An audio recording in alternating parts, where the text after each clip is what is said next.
சென்னை அண்ணா பல்கலைக்கழகத்தில் ஆற்றல் 2024 தேசிய இளம் மருத்துவர்கள் மாநாடு.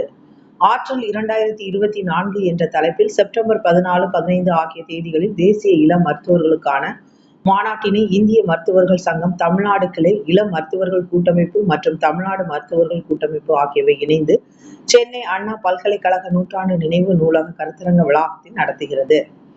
இது குறித்து இந்திய மருத்துவ சங்க தமிழ்நாடு கிளை மற்றும் மருத்துவர்கள் கூட்டமைப்பு ஒருங்கிணைப்பாளர் டாக்டர் ஜமுனா ராணி கூறியதாவது: இளம் மருத்துவ மாணவர்கள் முன் உள்ள துறை சார்பு சவால்கள், அதை எதிர்கொள்ளும் திறன் பற்றிய கருத்துரைகளை நிபுணத்துவம் வாய்ந்த மருத்துவர்கள் விளக்க உரை நிகழ்த்துகின்றனர். இதன் மூலம் தமிழ்நாடு அரசு மற்றும் தனியார் கல்லூரி மருத்துவ மாணவர்கள், மருத்துவ படிப்பை முடித்த மாணவர்களும் என சுமார் 1000 இளம் மருத்துவ மாணவர்கள் பயனடைய உள்ளனர்.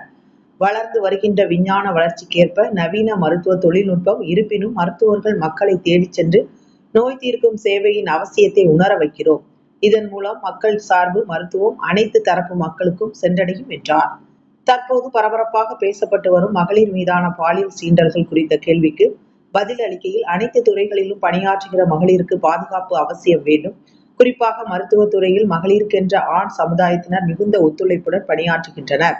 எனினும் அனைத்து துறைகளிலும் பெண்களின் பாதுகாப்பு குறித்த விழிப்புணர்வு அவசியம் என தெரிவித்தார். இந்திய மருத்துவ சங்க தமிழ்நாடு கிளையின் சேர்மன் டாக்டர் VS ஹரிஹரன், இந்திய மருத்துவ சங்க தமிழ்நாடு கிளையின் தலைவர் அபுல் ஹாசன், செயலாளர் கார்த்திக் பிரபு, காமன்வெல்த் மருத்துவ கூட்டமைப்பை சேர்ந்த ஜெயலால் மற்றும் பலர் கலந்து கொண்டனர். பின் எக்ஸ்பிரஸ் செய்திகளுக்காக சி. தமிழ்ச்செல்வன்.